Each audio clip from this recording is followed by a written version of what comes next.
Le solstice d'hiver se joue le plus court. Donc d'où cette opposition entre la lumière et l'obscurité.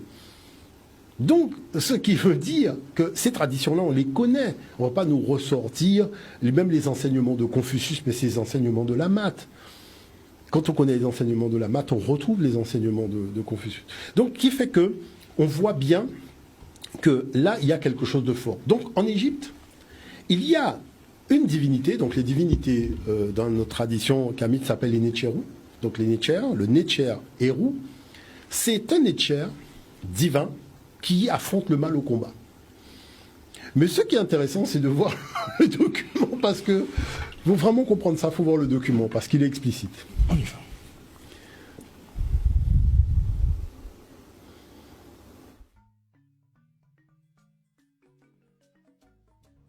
Le personnage représenté ici, sur les parois d'un temple en Égypte, nous rappelle étonnamment l'un des personnages principaux de la Bible, à savoir Saint Michel. En fait, tout comme le divin héros à Kemet, le Saint Michel chrétien est thérianthrope, c'est-à-dire qu'il est mi-homme, mi-oiseau. Il est debout sur le mal et le maîtrise à l'aide d'un harpon. Lorsque les deux iconographies sont mises côte à côte, on voit bien qu'il y a un lien de dépendance. Sauf que la tradition théologique africaine est beaucoup plus ancienne que la théologie chrétienne. Le divin héros est debout avec un harpon, donc qu'il a enfoncé dans la gueule d'un crocodile, et c'est exactement la même scène que nous avons pour Saint-Michel avec le même harpon enfoncé dans la gueule d'un animal, mi-dragon, mi-serpent. Rentrons dans un certain nombre de détails. Dans l'antique tradition africaine de la période pharaonique, la divinité masculine nommée Héru est le seul Netcher capable d'affronter le mal au combat. Né de la Vierge Acéta et du Fils divin Osiré, sa mission dans la théologie kamite est de récupérer le trône de Dieu qui a été volé par l'ennemi de son père, à savoir Seth. Dans le livre de la résurrection de nos ancêtres kamites, Héru, dit Horus par les Grecs, est nommé Messéné, c'est-à-dire celui qui harponne, ou encore l'harponneur. Il existait une ville dans le delta du Nil nommée Tchérou, qui portait aussi un nom saint, soit Mécène. Héru y portait le titre de Héru Mécénou, soit Héru seigneur de Mécène. Mécène, soit le lieu du harpon, désignait en particulier la cité du harpon, dans le delta, où Héru était adoré et régnait donc en maître. La question fondamentale est, qui Héru harponne-t-il? Tantôt sur la forme du crocodile, tantôt sur la forme du serpent, tantôt sur la forme de l'hippopotame et autres. Dans la théologie africaine de la période pharaonique, on constate que Seth est l'archétype du mal. C'est-à-dire Seth, qui devint Shaitan dans la tradition orientale, et Satan pour la religion catholique est le principe du mal. Il est le causeur de troubles évoqué dans la tradition chrétienne sous le nom du diable, qui vient du grec diablos et du latin diablus, qui signifie semer, causer des troubles, semer, causer la division, désunir. La comparaison des iconographies est assez révélatrice en fait quant au fond.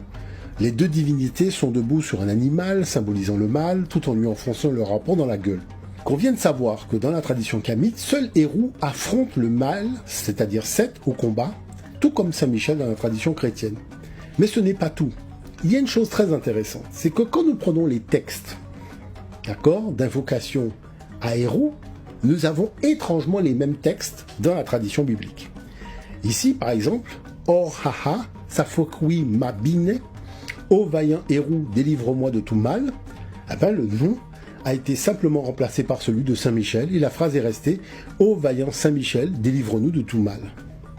Maintenant, on constate dans la théologie africaine que lorsque Héru est à cheval et qu'il maîtrise le mal sous la forme du crocodile, eh ben, il y a cette évolution que nous notons aussi du côté de l'archange Saint-Michel et bien d'autres.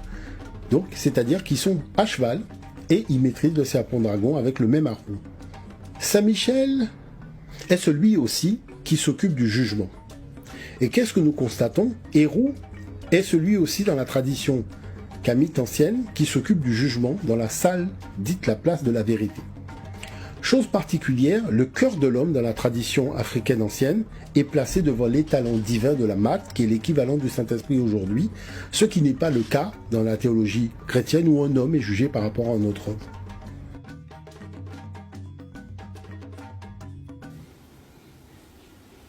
Les divergences, mais toujours sur des petits points de détail. Hein. Mais c'est pas un petit point de détail.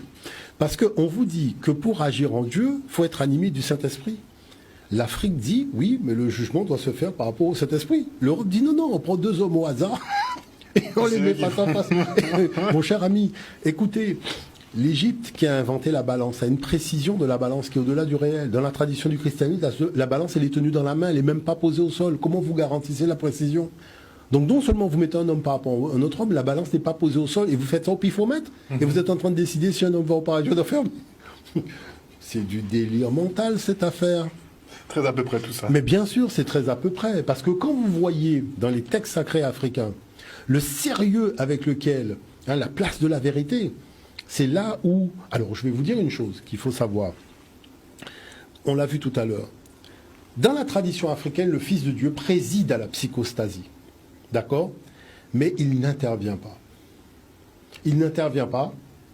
Il ne fait que constater le résultat. Parce que ça s'appelle la place de la vérité de Maat. C'est-à-dire l'équivalent du Saint-Esprit, qui était une femme, qui était un oiseau. C'est resté l'oiseau, mais c'est devenu un homme dans la tradition patriarcale.